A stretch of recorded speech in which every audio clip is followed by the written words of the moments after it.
One little girl vanished into the storm. One battered German shepherd lay broken in the snow while the town slept. One weary officer, haunted by the fear of being too late, followed the faintest trail of glue and footprints into the night. No one else saw the green pickup slip beneath the frozen bridge. No one else heard 3 desperate knocks from the cellar floor, but he did. And what he found would change everything. An innocent child, a crumbling empire of lies, and a second chance for a forgotten old dog. This is the story of how a scarred shepherd braved the blizzard and led them all home. Subscribe for more stories that stay with you. And tap the bell so you never miss the next one. The snow that night drifted down like sifted salt across White Creek Road outside Frost Bridge, Colorado. Beneath the gas station's overhang, 8-year-old Ivy Mae Calder crouched in her thin green coat, shivering against the cold. Beside her pressed Baron, an aging German shepherd with a gentle limp, his breath fogging as he shielded her from the world's indifference. From across the road, muffled voices carried from the lumber yard. Through the fence, Ivy glimpsed a tall man in a dark parka, Vince Lark, 38, hardened by rough work and soured by bad choices. He spoke urgently into his phone. Point spread set. Maple Dock, Lot 3, before sunrise. Baron growled softly, too loud in the silence. Vince's head snapped up, eyes locking on the pair.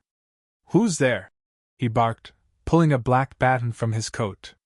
Baron lunged to protect Ivy, but the baton cracked against his ribs. He yelped and collapsed into the snow. Before Ivy could scream, Vince clamped a hand over her mouth. Make a sound and the mutt dies, he hissed, dragging her toward the lumberyard. Down the road, Officer Rowan Hale, 32, drove his patrol SUV through the falling snow.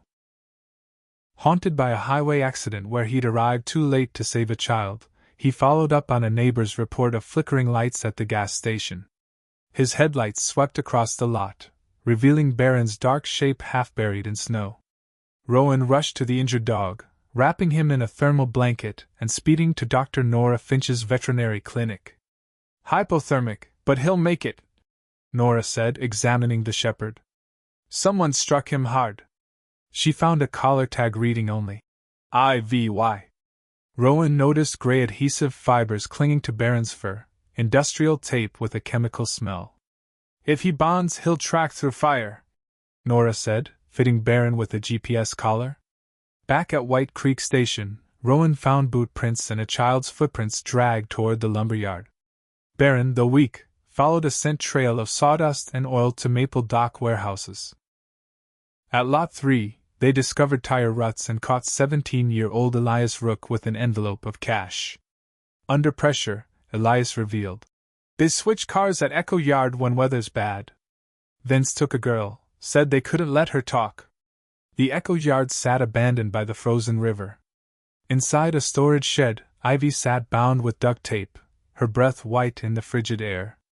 Following her mother's words, she knocked 3 times on a wall pipe, a desperate signal that Baron somehow heard. Baron squeezed through a gap in the rotting floorboards, dropping into the cellar. He gnawed at Ivy's bonds while she whispered, "You found me." Vince spun, knife raised, but Rowan burst through the door above. "Drop the knife!" A warning shot splintered the frame. Vince shoved Ivy forward, and she stumbled into Baron's protective embrace as backup officers swarmed in.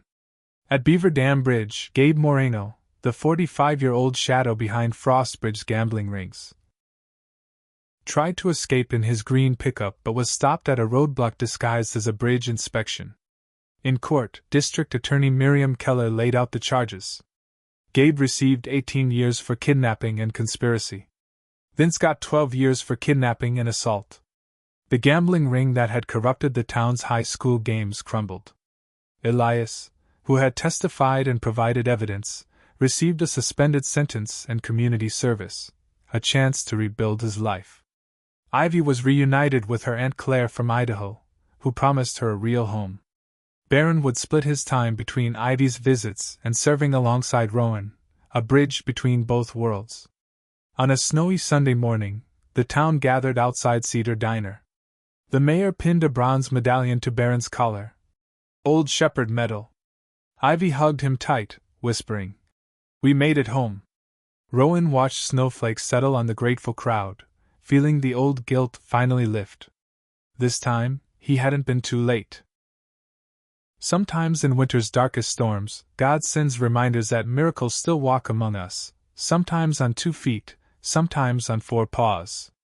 What happened in Frostbridge was about love, loyalty, and the truth that even when life feels hopeless, the right people and the right dog can appear on our path. Miracles don't always roar. Sometimes they whisper in the quiet courage to keep going. If this story touched your heart, share it with someone who needs hope today. Subscribe so more souls can be reminded of the power of faith, family, and God's love. May the Lord bless you and keep you.